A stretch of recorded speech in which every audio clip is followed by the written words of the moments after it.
Lyon demain, le quart d'heure lyonnais, toute l'actualité chaque matin.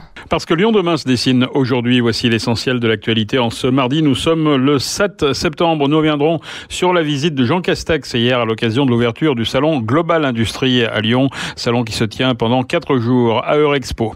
Le pass sanitaire ne sera plus obligatoire à partir de demain à l'entrée des centres commerciaux situés dans les départements où le taux d'incidence du coronavirus s'est maintenu sous le seuil des 200 pour 100 000 habitants sur une semaine. Ce n'est pas encore le cas pour le département du Rhône. À noter également le maire de Villeurbanne qui condamne les insultes inacceptables et dangereuses proférées dans le clip de 2 rappeurs utilisés pour la promotion du futur festival Antifa programmé normalement au CCO de Villeurbanne en décembre. Laurent Wauquiez avait annoncé dimanche soir retirer la subvention au CCO de Villeurbanne. Retour sur ce dossier dans cette édition. Le Citral déploie un nouveau ticket famille à 6 € et ce ticket sera valable toute la semaine à partir du 16 septembre.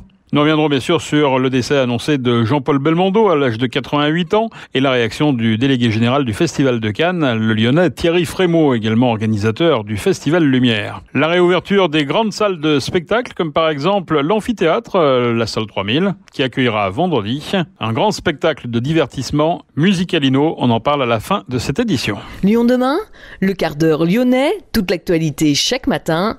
Gérald de Bouchon. Bonjour à tous, bienvenue dans ce quart d'heure lyonnais. Le Premier ministre Jean Castex a annoncé lors de son passage au salon Global Industrie à Lyon la prolongation pour 6 mois des aides de France Relance pour l'apprentissage.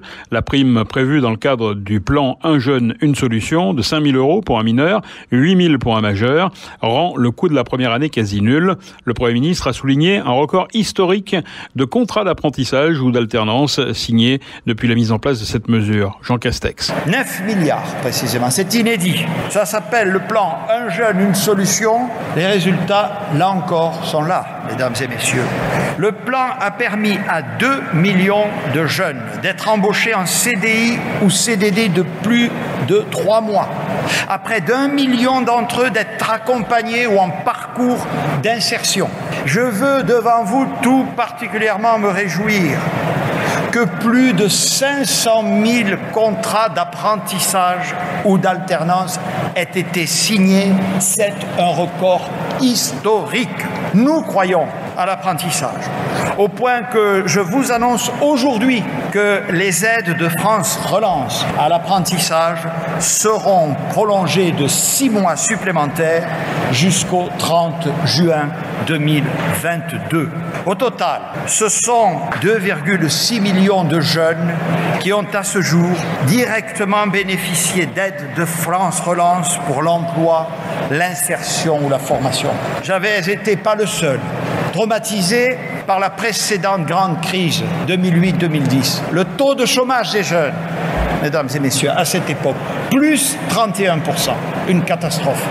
Aujourd'hui, il a diminué par rapport à février 2020 et le taux d'emploi des jeunes n'a jamais été aussi élevé depuis les 15 dernières années.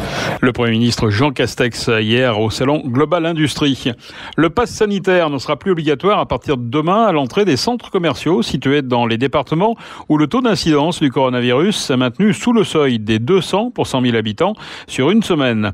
Dans la Loire, 6 centres commerciaux sont concernés, Ikea, Auchan-Villard, Géant Montieux, Centre 2, le géant de la Ricamarie ou encore Leclerc Mondrézieux. Le géant du centre commercial de Montieux avait d'ailleurs déposé un recours auprès de la justice en demandant une suspension du pass. Des exceptions subsistent dans 64 centres commerciaux de plus de 20 000 m² situés dans 9 départements et le Rhône en fait partie puisque le taux d'incidence n'est pas resté sous la barre des 200 pendant 7 jours consécutifs. Une réunion entre les services de l'État et les exploitants des centres commerciaux du Rhône devrait avoir lieu demain mercredi. Le nombre de patients Covid hospitalisés a connu une légère hausse hier, 10 757 personnes, 661 malades admis en 24 heures. On reste en deçà de la barre des 11 000 patients hospitalisés. Du côté des soins critiques, une très légère hausse a été enregistrée là aussi, avec 2249 patients en réanimation, dont 187 admis dans les dernières 24 heures. Depuis une dizaine de jours, le nombre de patients admis en réa oscille entre 2002 et 2300. Notez qu'en 24 heures, 103 personnes ont encore été emportées par le Covid. Plus de 115 000 morts désormais depuis le début de l'épidémie en France. Lyon demain, la radio lyonnaise à écouter partout dans le monde. Le maire de Villeurbanne condamne des insultes inacceptables et dangereuses proférées dans le clip de 2 rappeurs utilisés pour la promotion du festival Antifa programmé au CCO de Villeurbanne en décembre.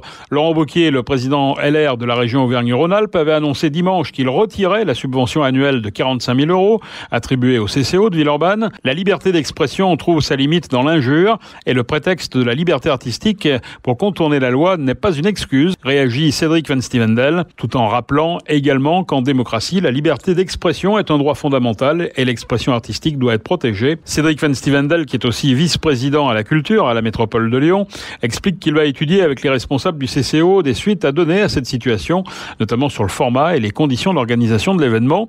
Il rappelle que le CCO accueille le festival Antifa, mais n'en est aucunement l'organisateur. Le CCO qui s'est d'ailleurs hier désolidarisé de la vidéo publiée.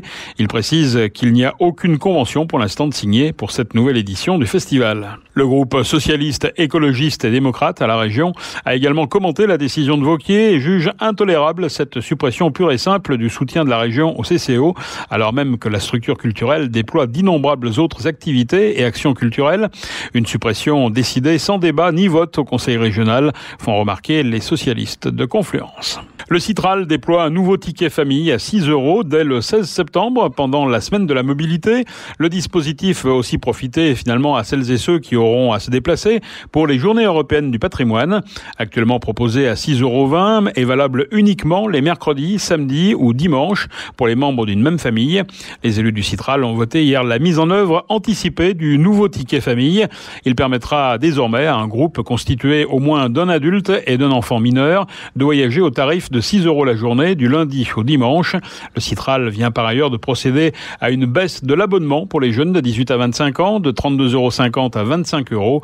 Toutes ces mesures visent bien sûr à inciter à utiliser les transports en commun et non la voiture pour les déplacements en ville. Dites-moi, plus personne ne me parle d'oseille ? Vous ne semblez pas avoir bien compris. Il ne s'agissait pas de choisir entre la médaille et l'oseille, mais entre la médaille et la tôle. Moi, je vous aurais foutu dedans. À perpète, en haute surveillance. Vous savez quelle différence il y a entre un con et un voleur ? Non.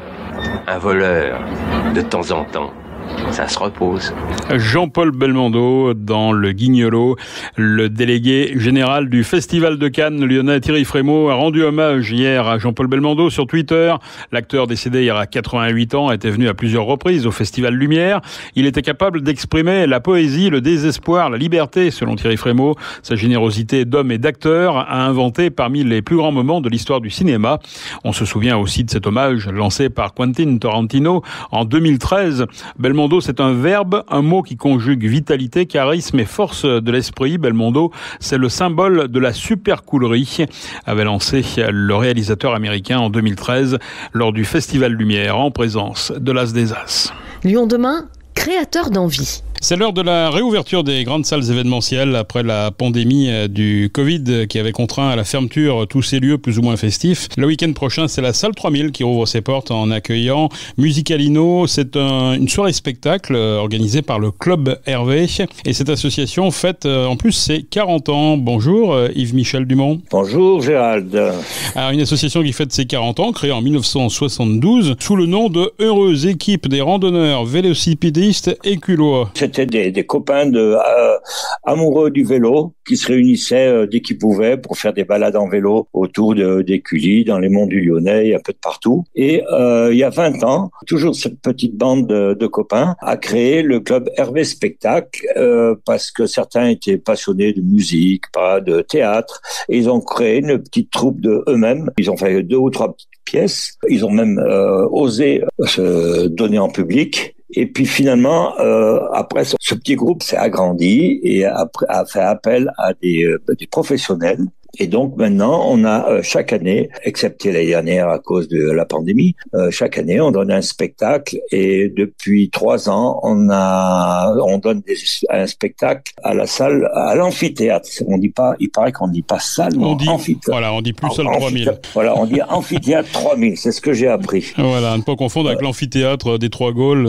évidemment. Voilà. Qu'est-ce qui va se passer dans cet amphithéâtre alors cette année pour la réouverture? Vous avez prévu quel programme? Pour l'anniversaire du Club Hervé et du Club Hervé Spectacle, on a mis les bouchées doubles. Et on a 14 artistes, des artistes lyonnais, des artistes nationaux et internationaux. Nous avons, comme artistes internationaux, nous avons les frères Scheck, qui se donnent souvent à Los Angeles. C'est un numéro extraordinaire. Ce sont 2 frères qui pilotent des avions télécommandés dans la salle. Ils font un tas d'acrobaties. C'est extraordinaire. Comme artiste lyonnais, nous avons l'orchestre de Fauvière qui va nous suivre pendant les 14 numéros. Nous avons Michel Fage. Michel Fage, c'est un magicien, un ami du club aussi. Nous avons le mime Daniel qui fait des numéros extraordinaires de mime. Nous avons Philippe Roche, un chanteur imitateur qui imite des chanteurs connus, en particulier Céline Dion, c'est extraordinaire. Le pianiste Pierre-Yves Plain, qui joue au piano avec ses pieds, avec tout, avec ses oreilles et son nez. Enfin bref, c'est un numéro extraordinaire. On a Jean-Pierre Blanchard, qui est passé souvent chez Sébastien, sur France 2. Nous avons Sirius, qui est un chanteur issu de hip-hop et qui est lyonnais. Et nous avons les Couleurs Café, qui sont un quarter vocal. Enfin, il y a 14 artistes. Et tout ça, donc, au profit de plusieurs associations qu'on peut citer, certaines connues, d'autres un petit peu moins. Simon de Sirène, par exemple, qui fait des maisons partagées, c'est ça? C'est ça. Simon de Sirène, c'est une association qui est assez récente et qui fait des maisons partagées entre personnes invalides et personnes valides. Le Petit Monde aussi. Alors, le Petit Monde, ça, c'est pour améliorer la vie de l'enfant à l'hôpital? C'est un peu plus connu. Le Petit Monde, on crée des habitations, souvent à proximité des hôpitaux, pour pouvoir héberger les parents dont les enfants sont hospitalisés. Il y en a un à Bron, à l'hôpital mère-enfant d'ailleurs. Il y a à Toubouchan. Alors là, c'est une autre association qui est un petit cabaret lyonnais qui est très connu et qui a besoin d'un petit coup de main de temps en temps. Donc on les aide assez souvent. Et puis nous avons aussi Coup de pouce, Rêve, qui est pareil des associations caritatives qui s'orientent plutôt vers l'aide à l'enfance. Ouais, Coup de pouce, c'est permettre à des enfants handicapés de participer à des activités plein air, on peut résumer ça comme ça. Hein. Exactement. Donc, exactement. À chaque fois, avec cette volonté de mêler les valides et les personnes en situation de handicap. Grâce à ces spectacles, nous avons des bénéfices. Donc l'année dernière, on n'a pas pu faire du spectacle, mais l'année avant, on a pu distribuer, le Club Hervé Spectacle de Lyon a pu distribuer 50 000 € à ces associations. Il faut dire aussi que nous avons 3 autres clubs Hervé Spectacle, un à Marseille, un à Rennes et un à Paris. Et avec les 4 clubs Hervé Spectacle en France, nous avons pu distribuer à différentes associations 100 000 € l'année précédente. Merci beaucoup. On rappelle la date, c'est donc vendredi prochain, le 10 septembre, à l'amphithéâtre 3000. Il faut venir vers 19h parce qu'il y a toutes les régularisations au niveau sanitaire. Et donc ça prendra un petit peu de temps pour vérifier le test et le reste, si vous êtes bien vacciné, afin de pouvoir venir. Et si vous voulez prendre des billets, vous allez sur le site du Club Hervé Spectacle, www.club-hervé-spectacle au pluriel.com. Merci beaucoup, merci Yves Michel Dumont pour nous avoir présenté donc ce spectacle Musicalino qui se déroule donc vendredi soir. Merci beaucoup. Merci. Le Groupama Stadium à guichet fermé pour France-Finlande. Toutes les places ont été vendues pour la première de Karim Benzema avec les Bleus dans le stade de l'Olympique Lyonnais à Dessines. On devrait approcher les 58 000 spectateurs. À l'Asvel, 6 semaines d'indisponibilité pour Paul Lacombe, opéré d'une luxation au niveau de l'index gauche. L'ailier villeurbanais va donc manquer le coup d'envoi de la saison. Elena Tchak revient, elle, à l'Asvel, après avoir signé 4 ans en 2019. La pivot internationale avait décidé de quitter le club lyonnais pour tenter une seconde aventure à l'étranger, en Turquie, recalée à la visite médicale par le Fenerbahçe. Elle a été recrutée de nouveau par l'Asvel féminin, en manque de joueuses dans le secteur intérieur. C'est la fin de ce quart d'heure lyonnais. Merci de l'avoir suivi. On se retrouve demain, même heure, même antenne. Excellente journée.